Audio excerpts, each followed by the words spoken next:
I'm criminal defense attorney Neil Schaus. I want to talk to you today about preventative detention hearings here in California.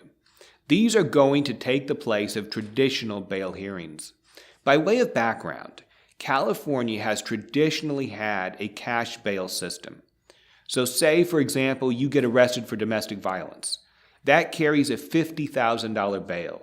If you want to get out of jail while your case proceeds to trial, you have to cough up $3,000 to $5,000 for a bail bondsman.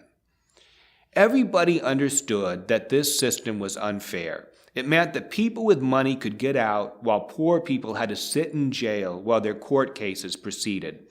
It discriminated against the poor.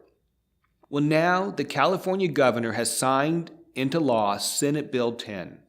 This new law does away with cash bail as of October 2019.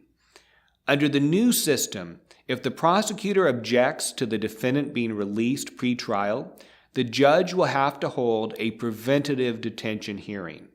This is a hearing where the judge decides if the person deserves to be released OR while the court case goes on, or whether the person should stay in custody during this time. The judge will no longer set bail. There will be no more bail. The judge will consider only two things. One, does the person present a danger to the public? And two, is the person a flight risk?